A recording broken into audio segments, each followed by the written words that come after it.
Bonjour tout le monde, nous sommes donc de retour pour cette dernière activité de l'après-midi qui est de loin mon moment préféré parce que je peux descendre de ce banc au perché et m'asseoir sur une vraie chaise.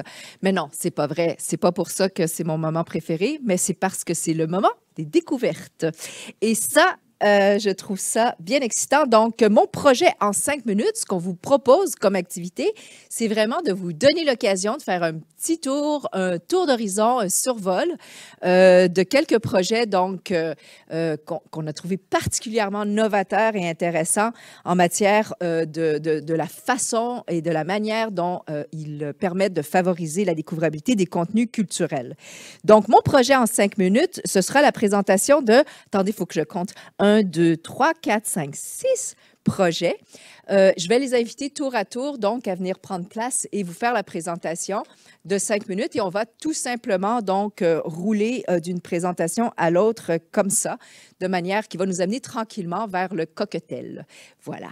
Là-dessus, sans plus tarder, j'aimerais inviter Anna Feller, qui est PDG, fondatrice, donc, de Caracal. Bonjour, Anna. Prenez place. Bonjour à tous.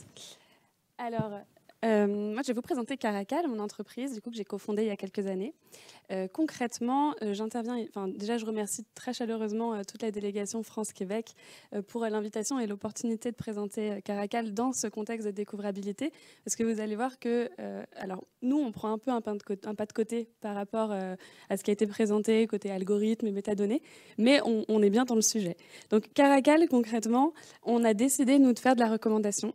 Mais pour la recommandation, de se baser sur la géolocalisation.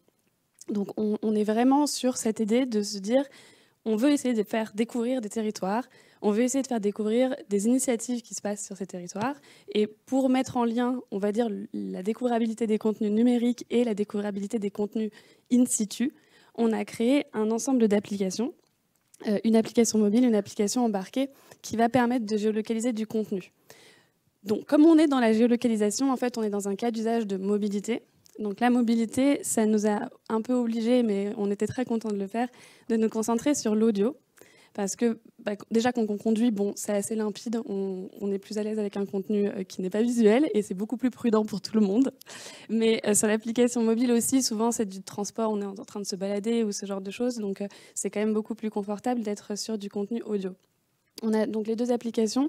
On aide également les contenus, tous les lieux et institutions et tous les acteurs d'innovation qui souhaitent avoir des contenus ou apparaître sur l'application, mais qui n'auraient pas de contenu audio à en avoir, à en créer, et puis à transformer éventuellement des contenus via des technologies de text-to-speech, donc d'intelligence artificielle qui va transposer des textes en audio, et d'exister sur notre plateforme, évidemment.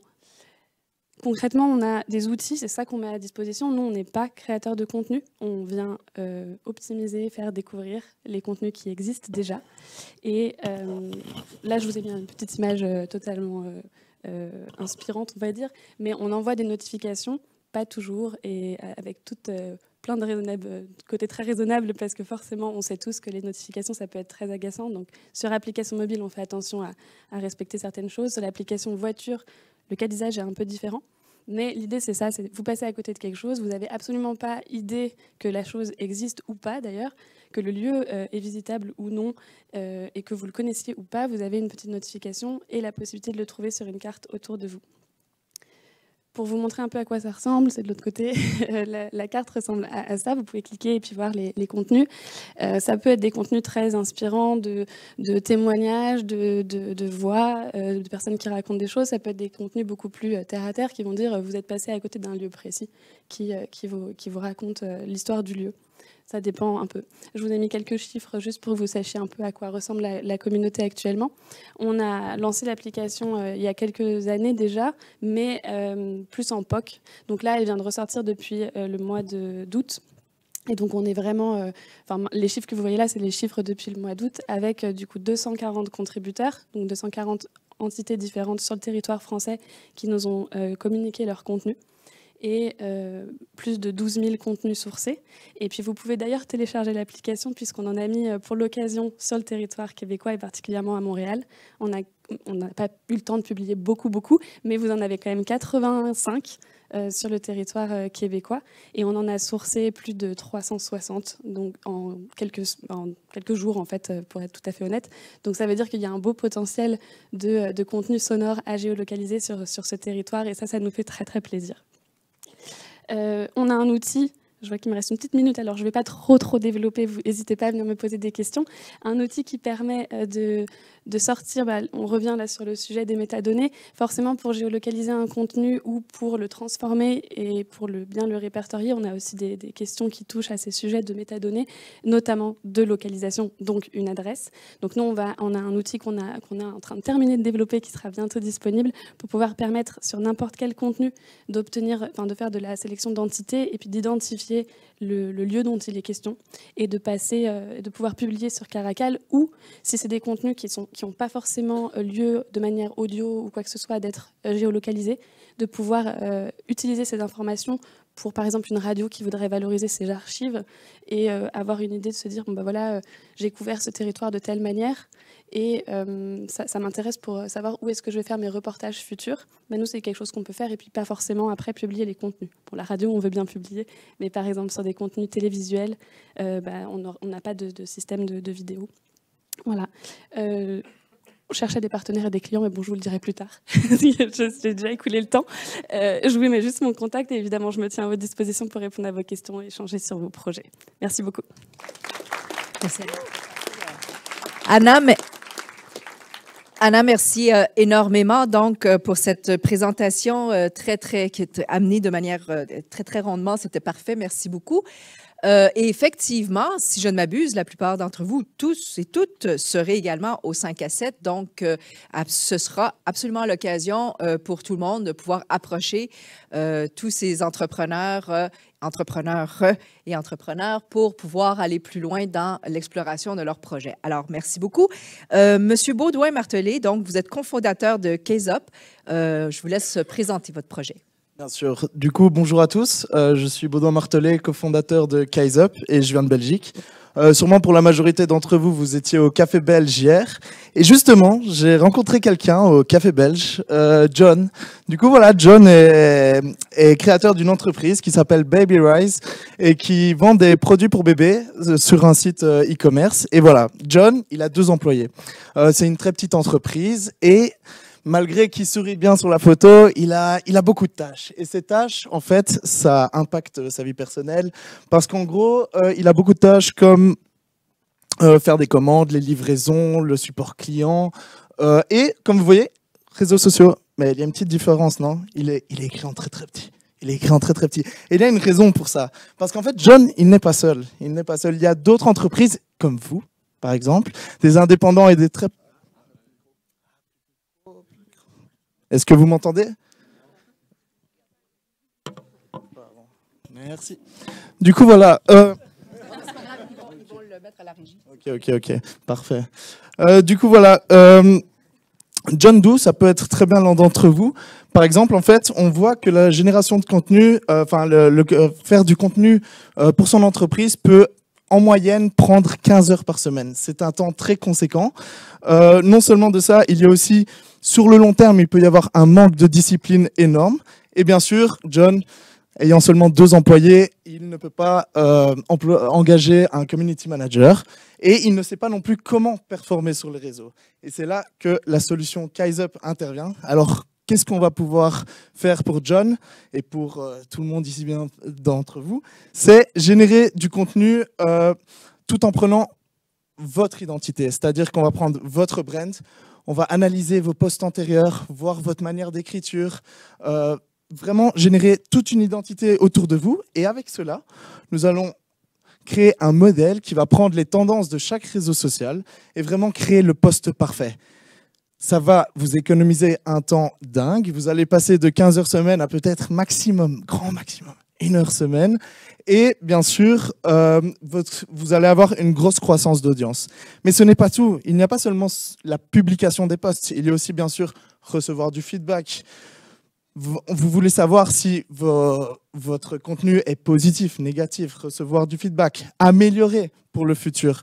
Et du coup, pour cela, on va vous montrer une petite démo. On revient à John. John, voilà, il a envie de, pour son business, proposer une petite promotion de 20% sur tous ses produits de son e-commerce. Et du coup, voilà, il va utiliser KaizUp, il va utiliser des mots-clés et le contenu va se faire très, très rapidement. La création de ce contenu va se faire très, très rapidement, tout en gardant sa brand à lui.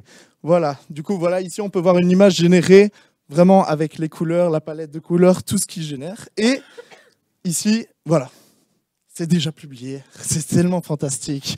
Et oui, John il sourit à nouveau à la vie parce qu'il peut générer du contenu très rapidement à son effigie, recevoir du feedback, performer sur les réseaux et tout ça grâce à KaizUp. Du coup, voilà, si vous voulez nous contacter, bah, vous pouvez par email ou vous pouvez visiter notre site internet. Nous sommes aussi, bien sûr, sur les réseaux. Et il y a un beau petit QR code là qui est très sympa aussi si vous voulez checker. Et nous sommes bien sûr au 5 à 7 avec mon partenaire Martin Wilk. Voilà, main levée. Et vous pouvez nous contacter si vous avez de plus amples questions. Ce sera avec grand plaisir. Baudouin. Allô, allô, 1, 2. Puis on a vraiment plus de micro. Allô, allô, 1, 2, oui. Il est revenu à la vie. Alors, merci beaucoup pour tout ça. Vous nous ferez signe quand ça pourra faire aussi mes listes d'épicerie puis tout le reste du boulot. Mais ça me semble... J'étais quand même curieuse. Qu'est-ce qui est derrière ça, un engin d'intelligence artificielle, j'imagine? Oui, bien sûr. Nous allons créer un modèle... je ne peux pas vous en dire plus pour l'instant. Oh, c'est correct, je comprends ça. Alors, Baudouin, merci beaucoup pour la présentation. Merci à vous. Alors, sans plus tarder, on va passer à la prochaine présentatrice, donc Madame Anouche Nikogosian, qui est journaliste et cofondatrice de Keys. Bonjour à toutes et tous, donc je m'appelle Anouche Nikogosian, je viens de Belgique, je suis journaliste et j'utilise beaucoup les réseaux sociaux. Les réseaux sociaux, nos partenaires du quotidien pour s'informer, se divertir, envoyer des messages, mais s'informer particulièrement pour les jeunes puisque 60% des jeunes de 13 à 18 ans s'informent sur les réseaux sociaux avant même leurs parents et avant même les médias dits traditionnels, radio, télévision, presse écrite. Donc, utiliser les réseaux sociaux pour s'informer, c'est très bien, mais ça a aussi du moins bon quand on sait qu'il y a des fake news, de la désinformation, des informations qui ne sont pas toujours soumises à la rigueur journalistique. Donc tout ça, ça crée de nouveaux défis, à savoir que les jeunes se distancient littéralement des médias, se distancient également de l'actualité, ils ne s'y intéressent pas, et quand bien même ils s'y intéressent, comme je l'ai dit, les contenus auxquels ils sont confrontés ne sont pas toujours soumis à cette rigueur journalistique. Donc pour contrer ces défis, pour faire face à ces défis, avec mes collaboratrices, on a créé Keys. Keys, c'est quoi? C'est un format d'information pour les jeunes de 15 à 25 ans sur les réseaux sociaux. Concrètement, comment ça se passe? On propose un résumé de l'actualité quotidien en story.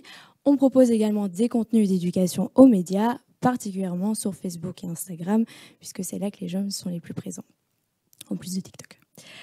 Alors, plus particulièrement au niveau de l'actualité, donc tous les jours, ça va être 3-4 stories avec l'actualité variée. Donc, on va faire de l'information plus générale, par exemple ce qui se passe actuellement à Gaza. On va faire aussi des informations qui les concernent particulièrement, comme des événements pour les aider à choisir leur orientation professionnelle. Et puis, des informations plus légères, comme les sorties ciné, enfin, en tout cas, des idées pour déconnecter. Tout ça avec un ton adapté, puisque le jargon et les mots trop compliqués, ça participe à ce désintérêt des jeunes vis-à-vis des médias. En plus de ça, on propose des posts hebdomadaires avec des informations positives et engagées pour venir contrer la négativité que certains jeunes peuvent justement reprocher aux médias. Et puis un récapitulatif de la semaine au cas où ils auraient loupé les stories quotidiennes. En matière d'éducation aux médias, on va proposer des stories également, mais surtout des contenus directement dans nos posts. Donc ça va être des ressources pour détecter une fake news, détecter une image trafiquée, un deepfake, mais aussi savoir comment se passe une rédaction, comment on fonctionne en interne, tout ça pour les aider à développer leur esprit critique face au contenu qu'ils voient particulièrement sur les réseaux sociaux et de manière plus générale dans les médias. On fait également des vidéos où on va approfondir un sujet, donc les biais cognitifs, le DSA, le cyberharcèlement, donc toutes des thématiques dont il est important d'être au courant, puisqu'on le sait que les jeunes d'aujourd'hui sont les citoyens de demain, donc c'est important de faire en sorte que ces jeunes-là soient des des personnes averties. En plus de ça, on complète notre offre par des animations dans les écoles. Donc, on va directement à la rencontre de ces jeunes. On leur propose des ateliers interactifs pour leur proposer toutes les ressources dont je vous ai parlé en matière d'éducation aux médias et pour les conscientiser sur l'importance de l'acte d'information en tant que tel pour contribuer à former ces jeunes citoyens de demain, qui aujourd'hui, c'est 4000 abonnés cumulés sur nos plateformes Facebook et Instagram, plusieurs partenariats, dont un avec le premier média francophone belge, beaucoup d'écoles qui font appel à nous et également l'ambition de devenir un outil incontournable dans les écoles. Je serai évidemment au 5 à 7, vous avez tous nos réseaux sociaux et notre adresse mail pour toute question. Merci beaucoup.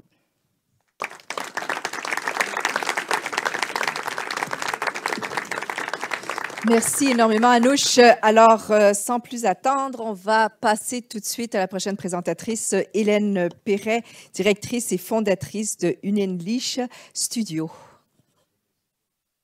Je vous invite à aller la voir au 5 à 7 pour qu'elle vous raconte l'histoire du nom.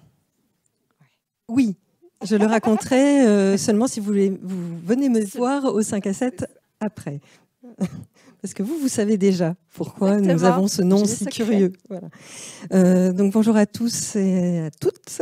Je suis vraiment ravie d'être ici. Je remercie la délégation France-Québec pour l'invitation. Je vais faire un grand pas de côté par rapport à tout le déroulé de la journée où effectivement on a parlé de découvrabilité des contenus et davantage de découvrabilité que de contenu, en vous parlant de contenu. Et de contenu sonore, puisque Unenlish Studio, nous sommes producteurs de contenu sonore installés en France, près de Bordeaux. J'ai un problème d'écho, je m'entends, c'est normal, d'accord, très bien. Je suis sensible au son. donc je voulais revenir à la production de ces contenus à rendre visibles ou à découvrir,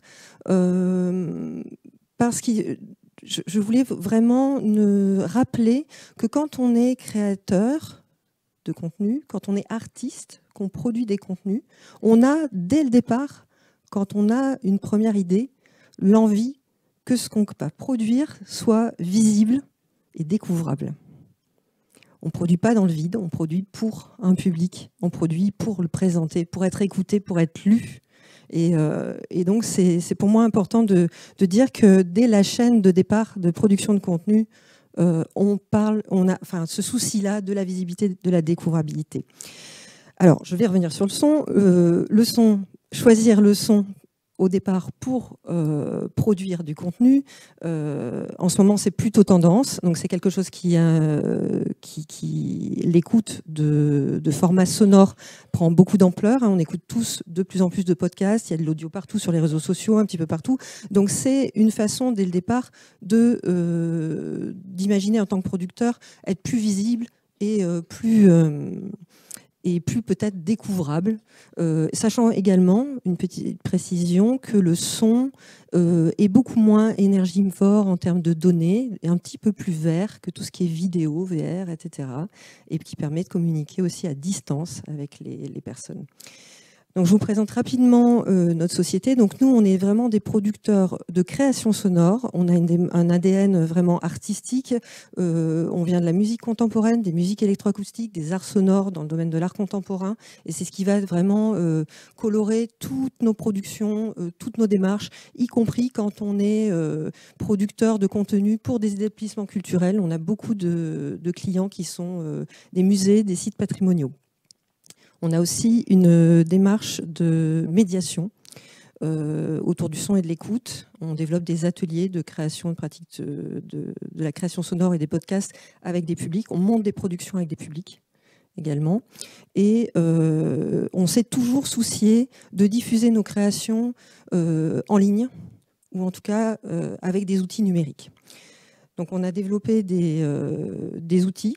Et on s'est toujours questionné aussi sur qui va écouter, comment est-ce qu'on va écouter, comment on va pouvoir diffuser ce qu'on fait. sous forme d'installations sonores, de podcasts, de parcours sonores, géolocalisés ou non, etc. Et l'importance pour nous, et sur la découvrabilité, j'y reviens en tant que productrice de contenu, mais pour nous, au départ, dès la conception, on essaie au maximum d'éditorialiser nos créations, c'est-à-dire de se soucier quand on travaille pour des établissements publics comme des musées, donc je vais prendre des exemples,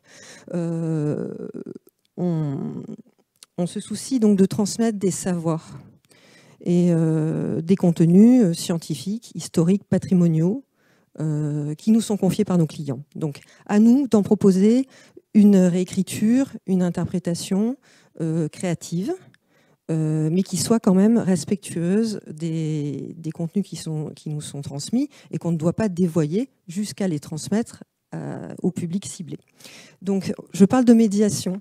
Et la médiation, pour moi, c'est aussi une part de la découvrabilité, quelque part la médiation humaine. Comment est-ce qu'on construit nos contenus pour un public et comment on va jusqu'à la fin. Je suis en retard. Voilà, ça c'est un exemple. Donc je vous disais, on a développé des outils et notamment une application pour parcours sonore géolocalisé avec une ligne éditoriale et une direction artistique très précise qui fait que on va pas forcément agglomérer des contenus divers et variés sans choisir quel contenu on installe sur cette plateforme, mais on va choisir soit d'y installer des créations sonores. Donc là, par exemple, un parcours sonore entre la Monnaie de Paris et l'Institut de France qu'on a produit pour ces deux institutions, soit nos créations. Là également, un parcours pour la Maison de la Radio qu'on a produit nous. Et aussi y accueillir les productions d'autres acteurs.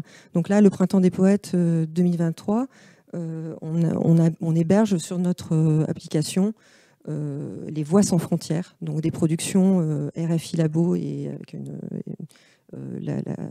l'écriture de Sophie Nolot, donc, qui était productrice à France Culture. Ce que je veux dire, c'est que dans l'éditorialisation, il y a ces choix artistiques, cette ligne éditoriale qui est choisie et qui va permettre aussi de mieux découvrir. Quand on est sur la plateforme Listeners, dont je vous ai parlé, téléchargeable sur les stores gratuitement, on va découvrir le parcours sonore de la Monnaie de Paris et on va aussi découvrir l'ensemble des parcours de nos clients et nos productions qui sont disponibles en France et à l'étranger, chaque parcours valorisant l'autre. Voilà.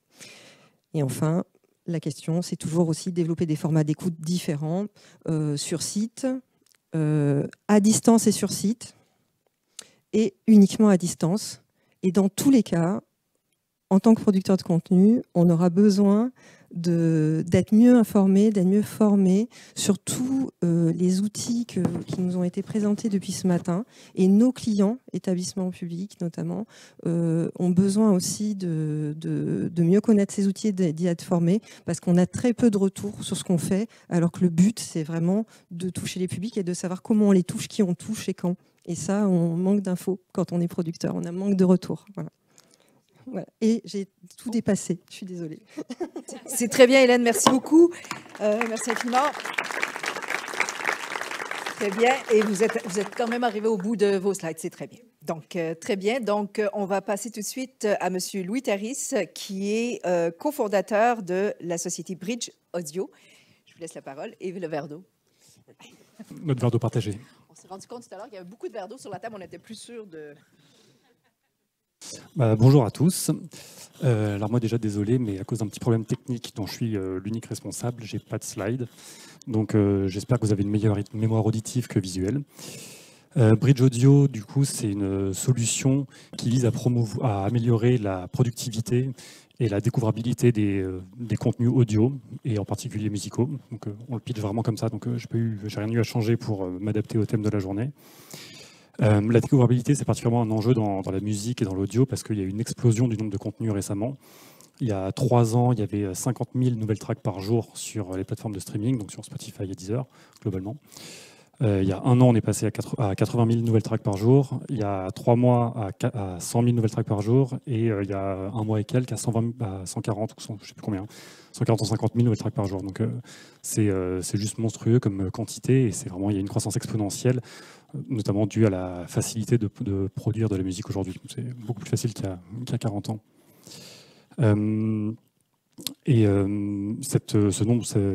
Cette quantité de musique disponible, côté B2C, il y a eu les plateformes de streaming du coup qui ont complètement résolu les problèmes de consommation. Donc, on sait qu'il y a eu le CD, ensuite la crise du disque, le piratage, etc.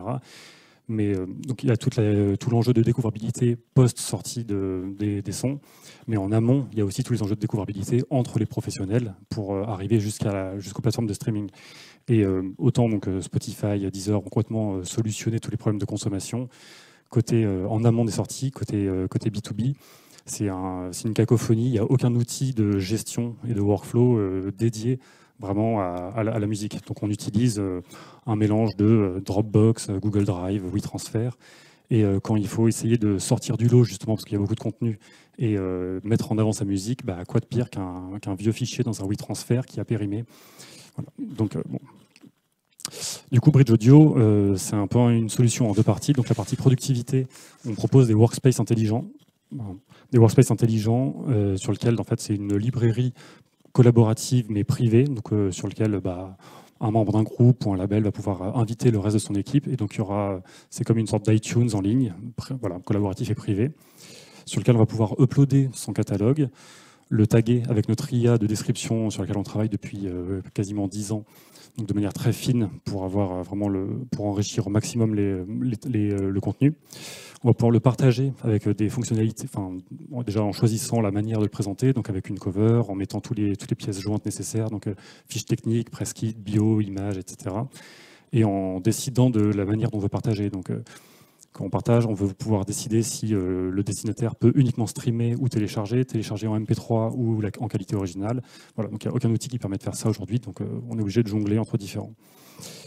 Donc on va pouvoir partager, on va pouvoir recevoir aussi, donc on a développé une sorte de boîte mail de réception musicale dédiée à l'audio.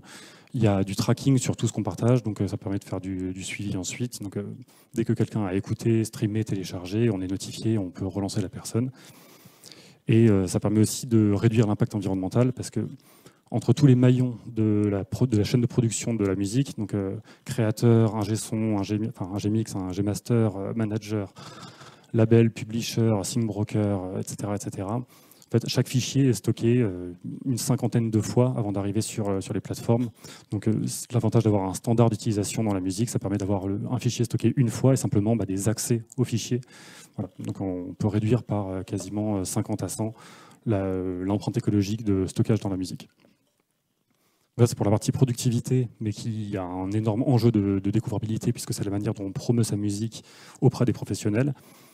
Et pour la partie purement découvrabilité, partout il y a des goulots d'étranglement dans la rencontre en fait, entre les producteurs de musique ou les représentants des catalogues musicaux et ceux qui les recherchent. On va mettre en place des hubs thématiques. Donc, par exemple, le premier qu'on va faire, c'est un hub synchro. Donc, ça va permettre à des ayants droit de déverser tout ou partie de leur catalogue sur une sorte de Spotify privé et sélectif sur lequel on invite des acheteurs, donc monteurs, réalisateurs, marques en direct, agences de pub, ces annonceurs qui pourront ensuite scroller et faire des recherches très fines justement grâce à l'IA qui tag tous les catalogues de manière neutre, objective, pour trouver les sons qu'ils cherchent. Donc, je donne un exemple au hasard. Je travaille chez Chanel, je cherche pour une pub, une musique chantée par une femme avec une voix douce, qui soit éthérée mais solaire. Je vais pouvoir, en langage naturel ou par des filtres, faire cette recherche. Ça va trier tout le catalogue et je vais pouvoir ensuite prendre contact avec les ayants droit directement, ce qui est très très difficile à faire dans la chaîne des droits de la musique, pour synchroniser et avoir les droits sur cette track.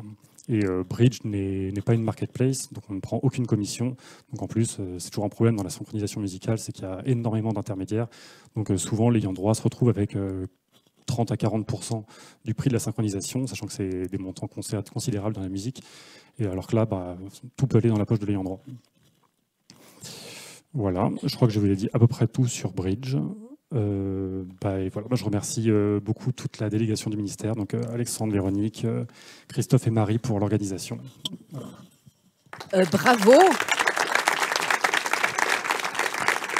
Merci infiniment, Louis. Bravo pour... Bravo.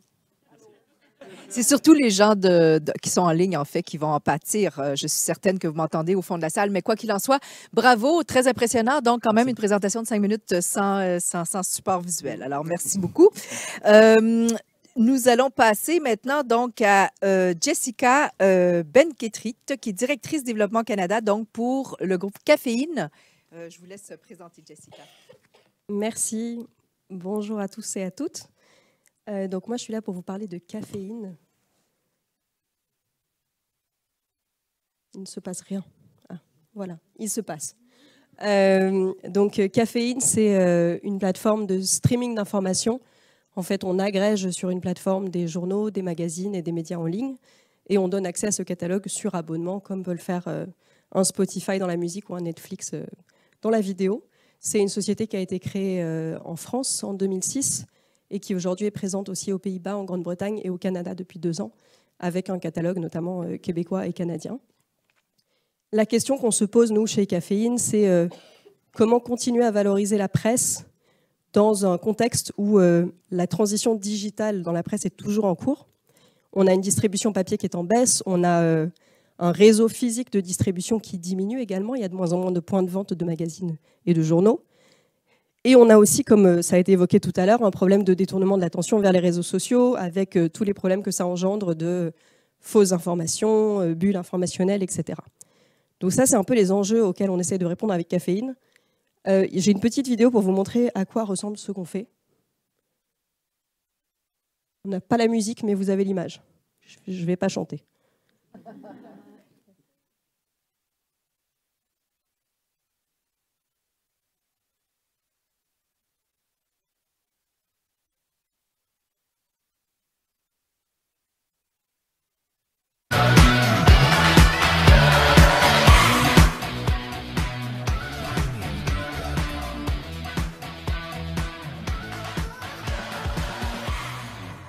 C'est un petit peu moins entraînant sans la musique, mais j'espère que vous avez chanté dans vos têtes. Donc notre mission, nous, pour répondre à ces enjeux-là chez Caféine, c'est déjà de proposer une diversité de contenus de qualité et de points de vue.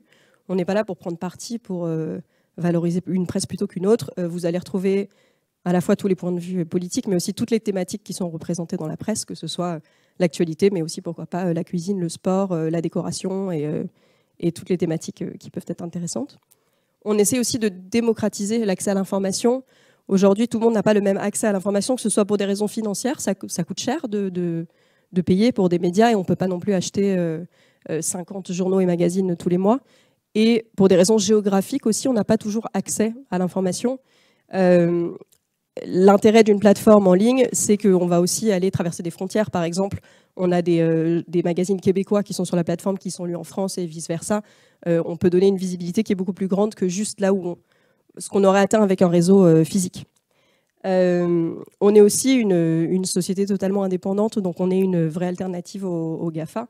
On sait ce qui se passe actuellement avec Meta et Google ici. Nous, la presse, c'est notre cœur de métier. On n'a aucun intérêt à ce que les éditeurs disparaissent. Au contraire, on a tout intérêt à les voir se développer et à les pousser. Et ça restera toujours notre cœur de métier sur Caféine, de valoriser les éditeurs et de leur offrir un relais complémentaire pour être visible et aller toucher une audience supplémentaire. Comment on le fait une fois qu'on est sur la plateforme? On a une animation de la page d'accueil qui permet de répondre à la fois à une recherche de confort des utilisateurs d'aller retrouver leurs titres préférés et puis un algorithme de recommandation qui va leur pousser les thématiques qui les intéressent et les titres qu'ils apprécient. On a également une partie plus des découvrabilités, j'ai peur d'utiliser ce mot à tort, mais qui leur permet en tout cas de découvrir des choses. On a une équipe éditoriale qui va créer des collections tous les jours où ils vont valoriser des articles qu'ils ont trouvé intéressants pour donner à lire des thématiques qu'on n'aurait pas forcément pensé à aller regarder. Et on en fait régulièrement. Le résultat de ça, c'est qu'on a fait des études qui montrent que les utilisateurs sur Caféine consomment 15 à 20 marques de médias différentes tous les mois. C'est beaucoup plus que ce qu'on ferait si on allait acheter soit s'abonner en direct sur un site d'ailleurs, soit acheter le journal en papier. C'est vraiment des lecteurs curieux qui veulent satisfaire une curiosité, donc ils vont aller lire peut-être 1 à 2 articles par journal et ils vont en lire 20 différents. C'est une consommation qui est assez différente et qui vient vraiment nourrir une curiosité. Et on a également un chiffre intéressant qui est sorti dans la dernière étude qu'on a faite, qui est qu'il y a 75% des gens qui déclarent avoir acheté un titre après l'avoir découvert ou redécouvert sur Caféine. Acheté soit en digital, soit en papier, mais ça a vraiment un effet amplificateur pour les médias qui leur permet d'être visibles par ailleurs. Voilà, donc Caféine, aujourd'hui, on a 2,5 millions d'utilisateurs actifs dans le monde par mois. Oui. Et donc le Canada est le dernier pays qu'on a lancé, où on espère aussi se développer. N'hésitez pas à venir me poser des questions, je serai présente également au 5 à 7. Et merci pour votre attention, bonne soirée et bon cocktail à tous.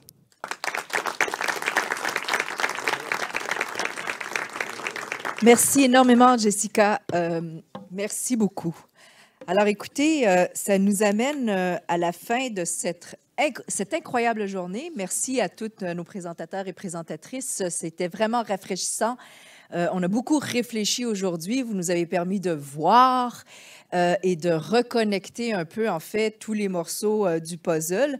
Et en conclusion, donc, de cette journée, je vous dirais simplement que, si vous me permettez, en fait, quelques minutes, je pourrais, moi aussi, vous partager ce que je retiens, donc, en termes de synthèse pour cette journée. Chose certaine, et le fil rouge, je crois, de ce qu'on a entendu aujourd'hui, c'est que le paysage de ce qui sera vu, lu, entendu demain doit se dessiner dès aujourd'hui. Donc, ça, c'est le premier élément, évidemment, et ça implique notamment qu'on entame ou qu'on poursuive ce travail donc, qui a été entamé il y a quelques années déjà dans l'éveil, la prise de conscience, mais également le début de cette littératie donc, des données de tout ça pour être capable de mieux appréhender à la fois les enjeux, mais les stratégies potentielles donc, pour régler l'ensemble des problématiques qui pourraient être liées à la découvrabilité des contenus culturels francophones, tous secteurs confondus. Alors, cependant, ce matin, on a bien entendu dans le premier panel qu'il fallait néanmoins, dans cette volonté de faire voir et découvrir les contenus culturels francophones, reconnaître par ailleurs et mieux qualifier dorénavant aussi l'ensemble de nos diversités. Ça vaut évidemment pour la francophonie qui en elle-même, en fait, est plurielle, elle est multiple, mais aussi parce que, comme nous disait M. Pirlot ce matin, on ne cherche pas tous de la même façon. Et ça, c'était très intéressant parce que pour moi, c'est le pont qui nous amenait aussi vers le panel numéro 2 où il a été de manière consensuelle parmi l'ensemble des panélistes, beaucoup question justement de l'importance de ce langage, de cette grammaire, de ce vocabulaire qu'il nous faut mieux partager, donc qu'il faut mieux partager, puis en même temps, encore une fois, de parvenir, malgré peut-être ces formes de normalisation et de standardisation, comme nous le disait notamment Frédéric Julien, donc à insérer dans tout ça une certaine forme de diversité. Ce qui est certain, c'est que ça va passer par une mise en commun, à la fois donc dans cette vision que nous sommes une collectivité, et je parle par là dans l'ensemble des secteurs culturels et médiatiques, mais aussi de l'ensemble donc des États et des pays francophones, mais nous sommes une collectivité et de la même façon, il nous faudra faire ce travail donc de mise en commun, bien sûr à travers des normes, comme on disait tout à l'heure, donc des normes partagées, mais également à travers la mutualisation et le partage et l'ouverture de nos savoirs, de nos connaissances. Et dans le cas des organisations culturelles et médiatiques en particulier, on a tout intérêt, en fait, justement, à tendre vers un maximum d'ouverture et de transparence dans la mise en commun et la mutualisation de ces données-là. Parce que, nous a-t-on dit toujours dans le panel 2, donc, il nous fallait trouver les façons de faire et plus vite le mieux, surtout à l'heure que l'automatisation extrême et l'intelligence artificielle générative nous pend au bout du nez. on est mieux de trouver le plus vite possible comment mieux alimenter donc ces systèmes automatisés et ces systèmes sociotechniques parce que la qualité des données qu'on va rentrer en intrant sera déterminante, évidemment, pour la qualité des extrants. Et les extrants ici ne sont pas nécessairement, évidemment, les contenus que vous produisez, mais bien ces données d'usage, c'est-à-dire qu'on veut s'assurer, justement, que ce soit les bonnes personnes, les bons utilisateurs, les bonnes utilisatrices qu'on parvienne à toucher, qu'on parvienne à mobiliser et éventuellement à consommer, donc, nos contenus culturels et médiatiques. Tout ça pour dire que cette qualité d'usage qui est essentielle, donc, pour mieux comprendre, effectivement, qui sont ces utilisateurs et ces utilisatrices, surtout pour mieux augmenter, amplifier, enrichir cette expérience qu'on est en mesure de leur offrir à travers nos offres culturelles et médiatiques. Très important également, évidemment, dans un contexte d'économie de l'attention, où est-ce que l'expérience des utilisateurs est facilement, disons, c'est facile à distraire pour être amené ailleurs. Donc, encore faut-il évidemment qu'on puisse émerger de ce lot, de cette hyper-offre, de cette multitude, en fait, d'expériences et d'expressions et d'expériences culturelles et médiatiques qui sont offertes dans les environnements en ligne.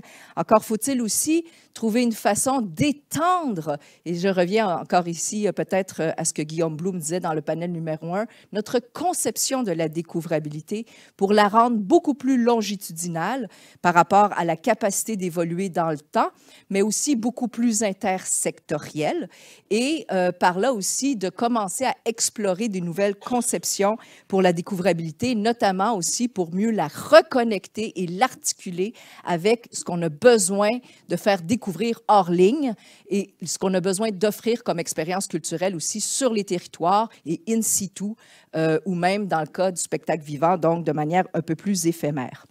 Dans tous les cas, tout va passer par une stratégie de petits pas, ce que je vous invite à entamer dès maintenant. Mais cette stratégie de petits pas, si nous sommes tous et toutes à le faire, il est fort possible qu'on soit capable de faire une grande enjambée ensemble. Voilà. Là-dessus, moi, je vous remercie énormément pour votre attention, pour l'ensemble de cette journée. Et puis, effectivement, je vous invite maintenant, ça va être la remise des prix, n'est-ce pas? Je regarde. C'est toi mon coach, là. T'es supposé être mon coach, là. Alors, oui, merci. Attendez, je l'ai noté quelque part. Alors, je vais clôturer là-dessus. C'est la remise des prix, effectivement, donc Montréal Tech Award, prix de la découvrabilité culturelle francophone qui sera remis lors de cette courte présentation des prix. C'est à l'amphithéâtre, salle N6-205. Il faudrait peut-être revoir ici la nomenclature aussi. C'est tout ça de la taxonomie? OK.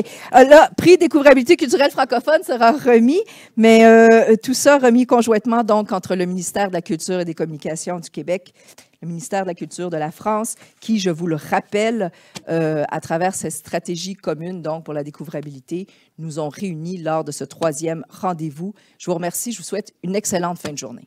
Merci.